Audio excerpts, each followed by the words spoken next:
Hello നമസ്കാരം, ഏവർക്കും പുതിയ വീഡിയോയിലേക്ക്. ഇന്ന് ഞാൻ വന്നിരിക്കുന്നത് നമ്മളെല്ലാവരും ഏറെ ആകാംക്ഷയോടെ കാത്തിരിക്കുന്ന ചിത്രങ്ങളുടെ ഏറ്റവും പ്രധാനപ്പെട്ട OTT അപ്ഡേഷനുമായിട്ടാണ്. വീഡിയോയിലേക്ക് മുൻപ് വീഡിയോ ലൈക്ക് ചെയ്യുക, ചാനൽ സബ്സ്ക്രൈബ് ചെയ്യാൻ വേണ്ടി ശ്രമിക്കുക.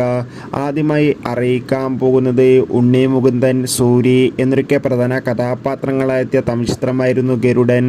ചിത്രം ജൂലൈ 5-ാം തീയതി ആമസോൺ പ്രൈം വീഡിയോസ് എന്ന OTT പ്ലാറ്റ്ഫോമിലൂടെയും ടെൻഡുകോട്ട് എന്ന OTT പ്ലാറ്റ്ഫോമിലൂടെയും OTT റിലീസ് ചെയ്യുമെന്ന് കൺഫേം ആക്കിയിട്ടുണ്ട്. കാത്തിരിക്കാം ചിത്രത്തിൻ്റെ OTT റിലീസിനായി. അടുത്തതായി അറിയിക്കാൻ പോകുന്നത് കാജൽ അഗർവാൾ പ്രധാന വേഷത്തിലെത്തിയ തെലുങ്ക് ചിത്രമായിരുന്നു സത്യഭാമ.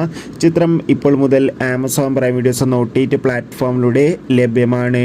അടുത്തൊരു അപ്ഡേറ്റ് ആണ്. നിവിൻ പോളി, ധ്യാൻ ശ്രീനിവാസൻ, അനശ്വര രാജൻ എന്നൊക്കെ പ്രധാന കഥാപാത്രങ്ങളായ എത്തിയ ചിത്രമായിരുന്നു മലയാളി ഫ്രം ഇന്ത്യ. ചിത്രം ജൂലൈ 5-ാം തീയതി സോണി ലീവ് എന്ന OTT പ്ലാറ്റ്ഫോമിലൂടെ OTT റിലീസ് ചെയ്യുമെന്ന് കൺഫേം ആക്കിയിട്ടുണ്ട്.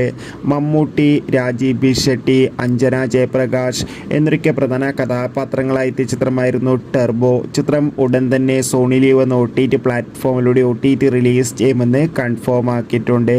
അടുത്തതായി അറിയിക്കാൻ പോകുന്നത് ടൊവിനോ തോമസ്, ഭാവന, സൗബിൻ എന്നൊക്കെ പ്രധാന കഥാപാത്രങ്ങളായെത്തിയ ചിത്രമായിരുന്നു നടികർ. ചിത്രം ഉടൻ തന്നെ നെറ്റ്ഫ്ലിക്സ് എന്ന OTT പ്ലാറ്റ്ഫോമിലൂടെ OTT റിലീസ് ചെയ്യുമെന്ന് കൺഫേം ആക്കിയിട്ടുണ്ട്.